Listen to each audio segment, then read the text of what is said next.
And the undefeated in league play Duke Blue Devils, winners of 15 consecutive games, and taking aim at the Syracuse Orange in this midweek ACC battle. A loss to Georgia Tech for Clemson means Duke is streak in the country. They are a heavy favorite, but you never know when two of the best programs in college basketball history get together. Duke controls the tip, and Duke gets the first basket right out of the chute, 9 seconds in. An easy layup for Con Knippel, also one of the best freshmen in the country. Duke has 3 potential lottery picks between Con Knippel, Malawat, and also Cooper Flagg. But look, when you're playing a game of this magnitude, Cooper Flagg will drive it. Freshman out of Newport, Maine. Sets a screen for Proctor. A step inside Starling, and he was fouled. Possession.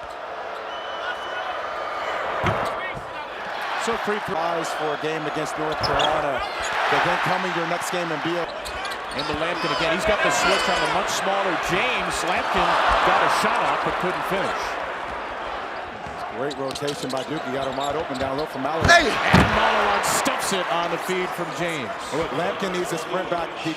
And John talked about this before. Just has a great feel for the game. Again, deep into the shot clock for Syracuse. Starling gets to his right hand and finishes. He's got the first 4. Evans has to know in scouting report, Starling is a hard right driver. If anything, you want him to drive to his left hand. Might be a little more Isaiah Evans today. Mason Gillis did not make the trip. He is out with an illness for Duke.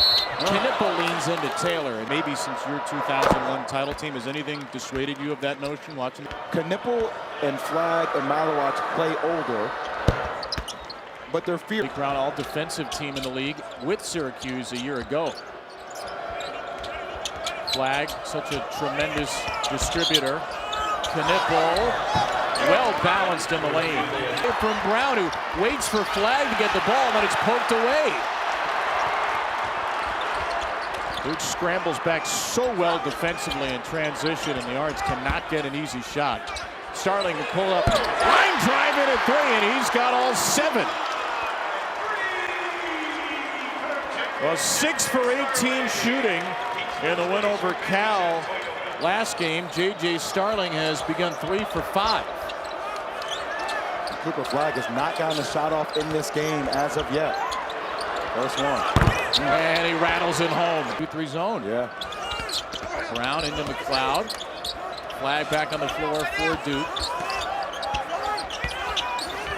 That's where the play is every time. You got to look opposite. You catch the ball in the middle. 51% of their made baskets. That's the highest assist rate for Duke since the Dick Groat team of 1951-52. McLeod, very little used this year, but he's played the last couple of games, and the big man scores. By the way, your 2001 title team is not far off at 58%. That's the kind of company this Duke team is in terms of sharing the ball. They'll share it again. Evans with a shot fake.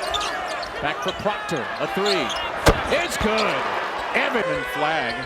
Starling rejected by Flagg on a 3-point try. By the way, I'm waiting for one Syracuse player to utilize a head fake and clock into the player, because every Duke player has left their feet for every shot. James for 3, it's good. A timeout needed by Adrian. And I think as of right now, I think he is ahead of Janai Broome. Is it a 2-person race?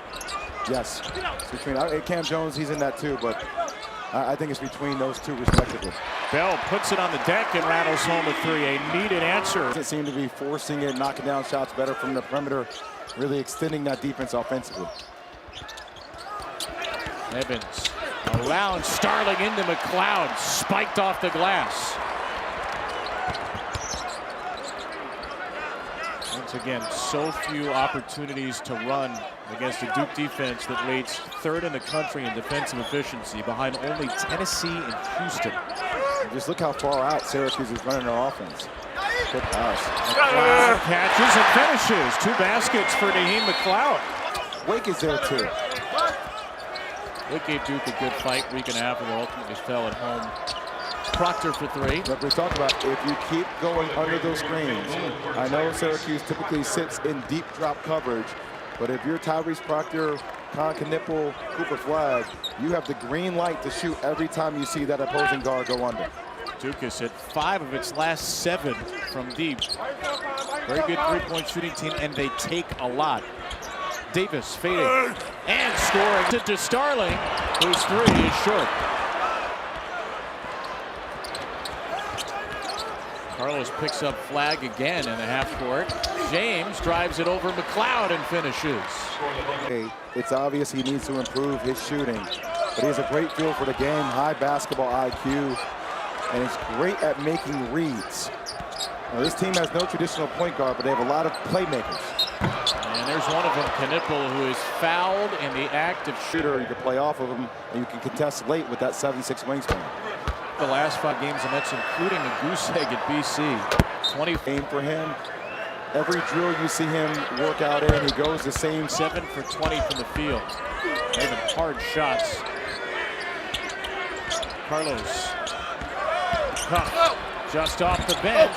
Gets it up to the rim. And the putback there by Davis, who sealed Knipple and got fouled. Davis can't convert from three-point play. James back on the floor.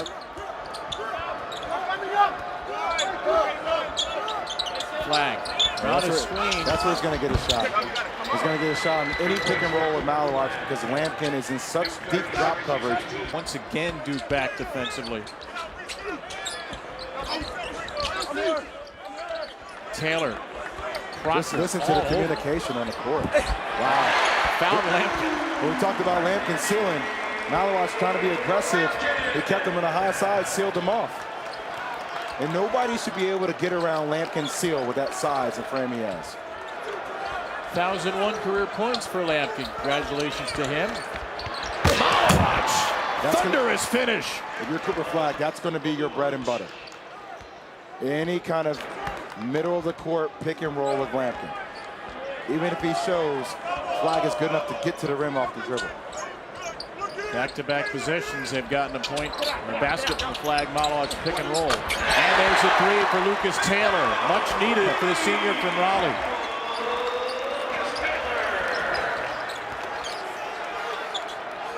Coming off a season-high 19 against Cal on Saturday. Flag, another mid-range jumper, and a late whistle. Adrian Autry incensed. They get creative with that high PNR if you're starting.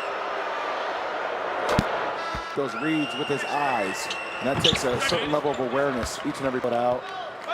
Utilize as much of the shot clock as possible.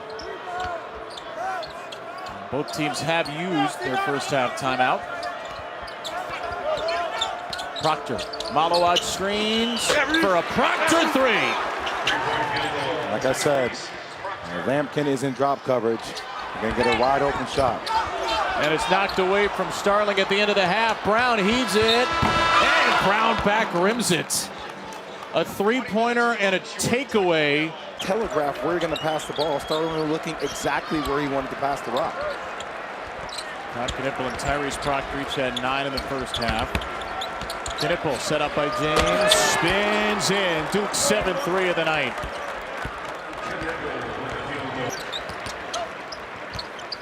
Syracuse hang around, find some baskets here to start the half, keep this thing from getting out of hand.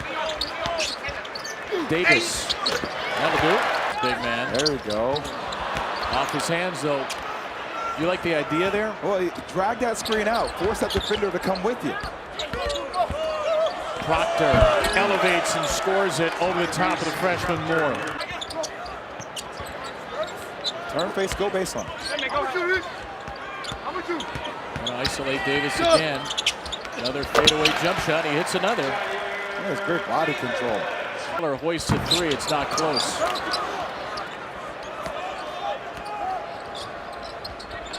Flag will go to work on Davis. And the flip is good for Cooper. Flag within, I think, got knocked down. Howard dribble into Brown. Lampkin in all kinds of trouble. Steal for Flag. Flag, Brown, and he gets absolutely held up. Additional point guard on this team. I'm just going to go ahead and say it. They're wrong. Duke does have a point guard. That is Cooper Flagg. In general, he had a 4.0 GPA in the fall semester, Cooper Flagg. And LeBron James all bloviated about not only the game being slowed down at this level, it's still extremely fast at the next level. Cooper was making reads at the next level, at the highest of the next level. Points created his quarter system, 31 a game. He might create some more here. Davis fouls Brown. The passing. It's the shooting that's gotten exponentially better. 7th in the ACC in assists, 7th in rebounding. So Zion was prolific, Marvin Bagley prolific. I'm not sure that either one of those guys as defensively as good as Cooper Flagg and making reads. It's complete. It's all facets of the game. Jaquan Carlos faded over Proctor. Syracuse running the fadeaway offense here in the second half. All three of their buckets turnarounds. The fadeaway offense? Yeah, just everybody shooting fadeaway shots. You got to come up with something new against Duke, I guess. Another pocket pass. And Brown brings the Thunder for Golden State. Yeah, I'm not sure that can JB adjust. I think he can potentially, but their continuity system and how that offense runs around Steph Curry. Proctor hoists and misses a three. Rebound for Brown. You like the pieces Miami gets back? Andrew Wiggins, a couple other players in a first rounder? Yeah, I think good pass. I tell you, Malik Brown. John Shire was right about him. Not only is there's always been some type of challenge with Jimmy, and you could deal with that challenge when he's in the prime of his career, but dealing with that challenge when you're 35 years old, a different stage that I'm not sure is worth the investment. Sion James with a three-point opportunity for Duke, took the hard foul. Now it said like Sion James. They want his shot to continue to improve. It's something he will. And there's Brown again, tips it to Flagg. Vision to see James, and Duke will reset with Foster. Foster, Flagg, Brown, James, fake, drop, Brown, layup. It is. Look for that play on the floor for Duke. Davis again. He's been the offense in this half. And boy, he can hit a turnaround, Jair Davis. This is just not a reflection on Syracuse. I mean, Duke has been dismantling a multitude of opponents. We had the chance to call North Carolina versus Pitt, which is a really close and tight game. And Duke was just able to pick them apart. Caleb, you can hang with Duke for a while, but there's going to be that 3-minute stretch where they can just bury anybody. This has been a lot longer than 3 minutes right now. Davis again, feeds Starling, who finally hits a three. J.J. Starling's first points. Flat. Foster, good hands by Carlos. And the Syracuse point guard will step through, and McLeod follows the miss. All defensive team in the CAA and Hofstra a year ago. Actually played well against Duke for Hofstra last year. 10 and 9 assists. That's going to be a shot. Flagg inside McLeod. A high flying flag.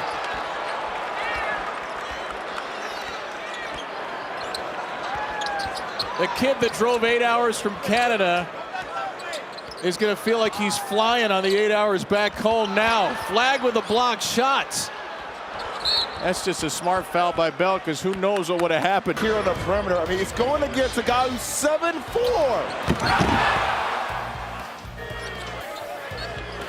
I don't have to say anything. Just watch the highlights of it. You're welcome. What a play. I know we talk about Cooper Flagg a lot, and maybe if you don't like Duke, it's Proctor, it's a three, you're sick of it. Here's the thing. So before Cooper Flagg came to Duke, he's exceeded that almost immeasurable height in a way that not many freshmen do. Hakeem McLeod gets a bit of revenge, and a season-high 8 for him. He hasn't played in a month with a lower leg injury, and you see the boot on the right foot of Donnie Freeman right there. Red Autry told us they should know pretty soon whether or not Donnie Freeman is going to have a chance to come back or be shut down. Evans, boy, that is. You know, you're hearing a lot of these coaches talk about hiring a general manager, essentially getting a capologist, and you got to raise capital. You see Chris Bell knock down the three. Rachel Baker is in the house for Duke. John Shire, one of the first coaches to bring on a general manager. She came from Nike. Baylor's really good at it as well, and that's going to be the challenge for a lot of schools in all conferences, raising capital to get the top-tier players in a school. Look at the Arkansas trying to get back to the bubble. They won at Kentucky, obviously sad. with Seth Greenberg back in studio, but not for the public to know. That's right, not for air. You got to think that Pat Kelsey has to be top 3 for National Coach of the Year. Bell misses. Majstorovic. Malowicz draped on him. Bell is all alone, and he hits a 3. Chris Bell's knocked down 3 threes tonight. You know, we get box scores that get sent our way every break. I am blown away, absolutely blown away, that Syracuse has not made a free throw this entire game. Aggressive in attacking the paint. A lot of their shots have been without fouling. It takes a certain mental discipline, especially to sustain that discipline throughout the course of a game. Ball knocked away. There's another steal for Brown. Who else? Foster. Tough finish for Caleb Foster. And he was a terrific player here for 2 years. A lot of players left the portal the last couple of years. Malik Brown leaves, gets to Duke. As Proctor is fouled, he'll shoot 2. Give you an update on where that game starts. In the transfer portal with NIL, I don't think people at home understand Jared McCain, right? He was obviously, he's hurt, but playing for the 76ers is incredible. I mean, he was a social media sensation and star. But like, it seems like there's all these dudes care about is hoop. One last thing, Kevin, on John Shire that I have to give him credit for. It's not every day that you get a chance to fill in the shoes of a recruiting class for multiple years. We'll have it again next year with Cameron and Caden Boozer. And he has a unique coaching ability that is relatable and keeps guys, oh my goodness. A lot of grown blanket men on this court. Add it all up, it's Duke by 31. They led by 14 at the half, plus 17 in the second. Oh my God, Greenberg in studio getting really edgy. Getting edgy on him. I'm liking it. I'm wearing off on him. What's your favorite kind of? J.J. Starling, the last bucket. You got 12. Starling and Davis, the co-Syracuse leaders with a dozen. There's another Duke dunk. It's Gungba. 8 Duke dunks. I mean, the scary thing is, like, this is the end of Duke's bench, essentially, in the game, with the exception of Malowicz. Before a free, Syracuse 0 for 1 at the line. Naheem McLeod hits. Just watching you transition from excitement for the first made free throw of the game to a big. I think this is just another learning experience. And also, I think that the talent level needs to be elevated for Syracuse. And I think Syracuse fans recognize that. I think the coaching staff recognizes that. The collective for Syracuse basketball. Duke took a timeout to get some substitutes in. Spencer Hubbard, walk-on guard, is in there. Majstorovic floats and finishes. Neil Begovic, graduate student from Stanford in the game. Season low was 4 against Auburn. They've turned it over a couple of times down the stretch. Talk about Darren Harris, 6'6" freshman. Virginia Gatorade Player of the Year. Virginia number 31 overall recruit per ESPN Top 100. Talk about the depth of talent, John Shaw. Saturday. We cannot wait. Oh, baby, he's an all Rolls Roycer. I only say that I am so happy to have Dick Vitale back in this game. Obviously, he's been fighting cancer, had a fall. Going to be an amazing game and an emotional game for all of us that have watched college basketball on TV in our lives and don't know what it's like to watch college basketball without Dick Vitale on the sideline with a headset on. I mean, my first game in college was against Stanford at the Garden. And I'll never forget seeing him on the sideline. That's awesome. And literally interrupting him during his broadcast, telling him how excited I was to meet him. He's like, go focus on the game. We love you, Dick. 83-54 is the score. Darren Harris has added a couple of baskets off the bench for Duke, which is shooting 57%, 69% in the second half. And if you're looking for steps forward for Duke, they crushed Carolina Saturday, but they took their foot off the gas in the second half. They did not take their foot off the gas in this second half. There was no letdown. The game after the UNC game, sometimes it's emotional letdown. Anything but for Duke which wins by 29 here in the Dome. And that's why people are picking this team to win a national title. Human nature is to take your foot off the gas, but that's another team. That's not this Duke team. They are special, and they have a chance to be great.